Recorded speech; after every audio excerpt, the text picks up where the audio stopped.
Hey guys, magandang gabi. Welcome back po dito sa Gandara SRU channel. Andito na naman nga po ako ang nagmamaganda ninyo Collegiate Travel Cards upang magatid ng latest update and fresh happenings about po sa TVJ. Mga balita na may kinalaman po sa Itbulaga at loob at labas ng showbiz.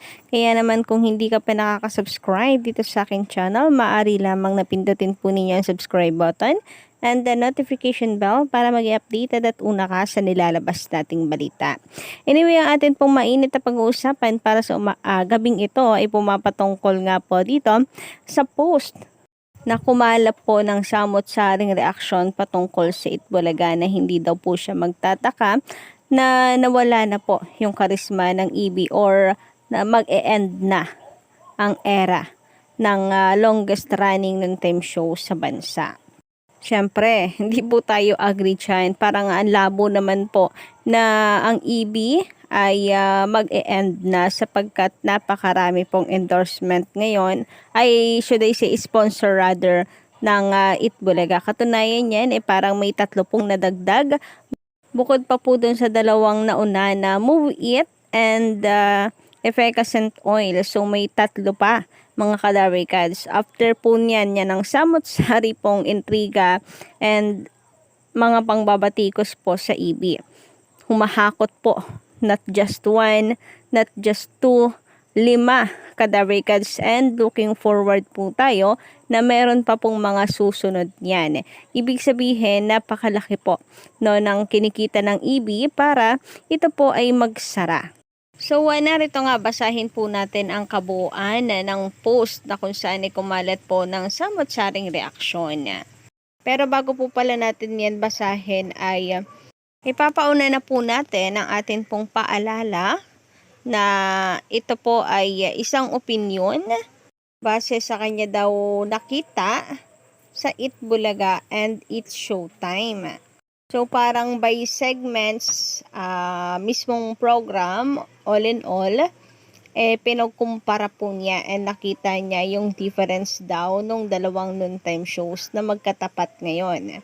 At ito na nga, basahin po natin ang kanyang naging obserbasyon and ang kanyang opinion. Sabi dito, sinubukan kong mag-switch between Itbulaga and It's Showtime.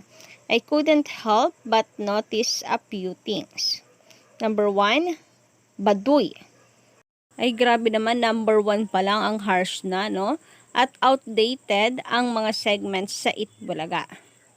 Matabang din ang minor host. Mas star-studded ang cast ng It's Showtime. So parang hindi rin pasado si Atasha sa kanya, no? Si Karen. And mas may dating star-studded ang mga cast ng Showtime. Number 2, halatang inspire ang creative department ng It's Showtime dahil mas exciting at trendy ang mga pakulo nila. Number 3, kapansin-pansin din na mababa ang moral ng TVJ. Probably because ngayon lang sila nakatikim ng 1-week consecutive defeat sa ratings game. Hindi pa ito nangyari kahit noong kasagsagan ng Wawawi sa DOS. Number 4, nabawasan din ang authority ng enigma ng TVJ ngayong nasa lesser network na lang sila at hindi na senador si Tito Soto. Number 4, nagko-cost cutting na rin ata ang Itbulaga dahil sa patuloy na pagnipis ng advertisers nila.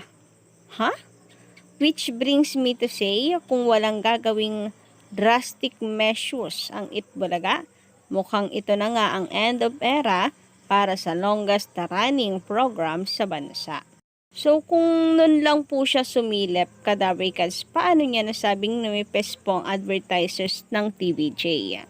Anyway, magbasa nga po tayo ng ilang komento mula po sa post na ito. So, sabi dito ng mga netizens, siguro ngayon mababa ang ratings ng EB. Pero unti-unti, babawi din yan. Itbulaga pa ba? And agree po tayo dyan. Sabi dito, fake news ka na naman. Unang-una, ang laki ng revenue nila.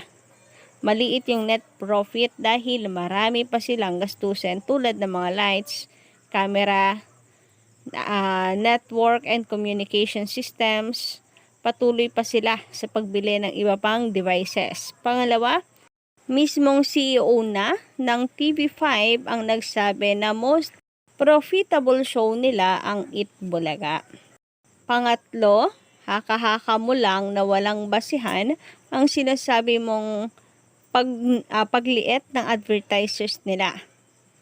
On the contrary, nadagdagan pa nga ang sponsors nila tulad ng Move It at Everready. In short, fake news ka.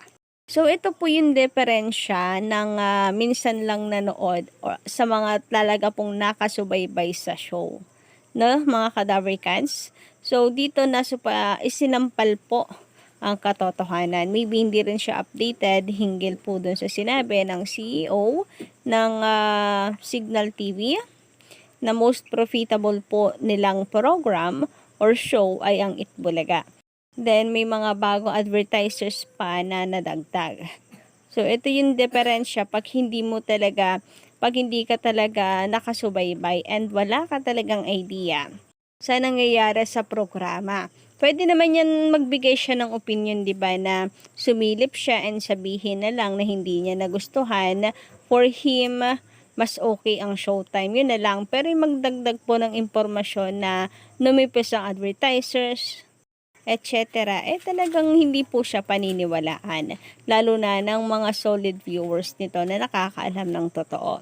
Kung sinabi na lang niya na mas naging bet ko or mas bet ko ang showtime kaysa sa Itbulaga nung parehas ko itong sinilip, di period. Wala nang kokontra, bahala ka. Taste mo yan di ba? Anyway, sabi pa dito, opinion mo or wish mo na mag-end of an era. Pero sagot niya dito, ang sabi ko, magiging end of era kung walang gagawing drastic measures. I never wish ill for anyone. So, thank you so much naman na kung ganoon. For me, parang napasobra lang, no? Yung kanya pong naging komento about doon sa mga bagay na hindi po niya alam about kagaya ng mga advertisers nga po, Kadavercans.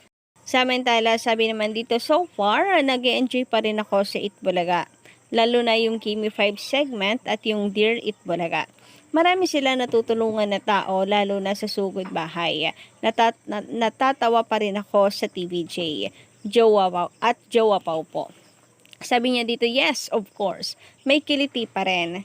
Pero, hindi na kasing sharp at consistent tulad ng dati. Maganda nga yung Gimme 5 segment. I think dito yung pumapasok na nasa lesser na network, po kasi coverage ang TVJ. Nasa TV5 po kasi sila, kaya medyo siguro feeling niya nabawasan. Pero tayo, para sa atin na nakasubaybay, solid pa din naman po, and Itbulaga pa rin ang malakas. Sabi pa dito, EB Fan here. This is on point. Sobrang bullseye. Need ng drastic measure talaga.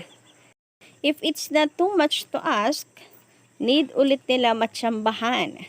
Yung parang nangyari sa Aldab.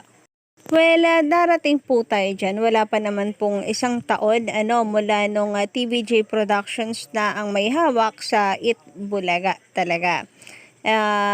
Mula po nung mag-back to zero po ang EB. Alam naman po natin yung kanila pong pinagdaanan. And sa loob ng isang taon, masasabi ko nga po na napakalaki na ng improvement ng Itbulaga. So, yan po natin.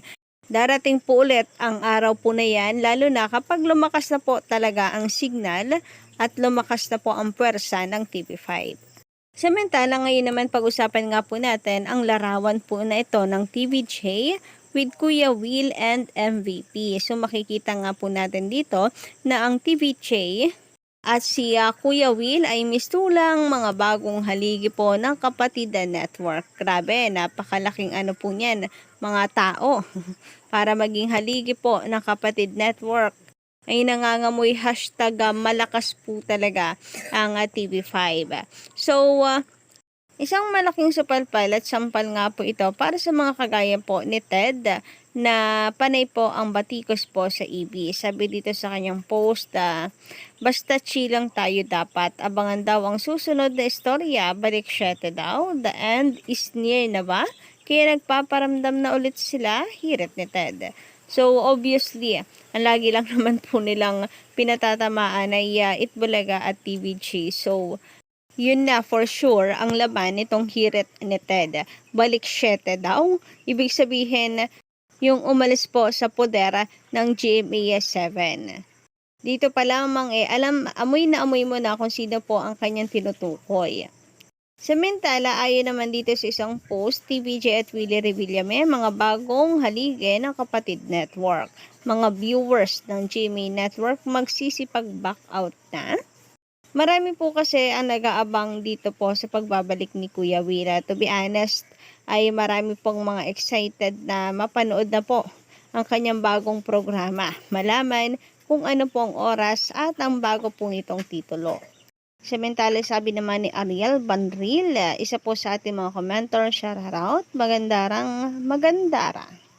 Gaya ng lagi kong comment sa vlogs mo, ang TVJ Itbulaga legit taricals na mga staff, close yan sila. Nag-uusap sila sa likod ng kamera, kaya alam nila ang batuhan ng jokes. Pilit lang nila hinahanapan ng kasiraan ng ang isang henyo or henyo master. Kaya nga po mga kasamahan din nila binibiro nila kasi alam po nila yung mga batuhan, so kaya po nilang sakyan. Kung tagalabas pa yan, makapati po tayo ay mag-react kasi hindi na yun tama kagaya ng ginagawa ni Vice Ganda noon sa GMA7. Pero tingnan nyo naman ngayon kung nasaan or saan ang bagsak niya. Pero kapag yung mga biruan sa mga co-host, like ginagawa rin ni Vice kay na ginagawa po ng jowa pa o kay Mama Alan, mga understood na yun kasi nga magkakasama po sila. So, kayang-kaya po nilang dalhin yung jokes po ng isa't isa. Kasi hindi na nga po sila bago sa isa't isa. Kaya, alam mo yon, comfortable na po sila sa mga ganitong biruan. Anyway, yun lang po ang ating update sa gabing ito. Don't forget to click the subscribe button and notification bell para po sa iba pang mga balita.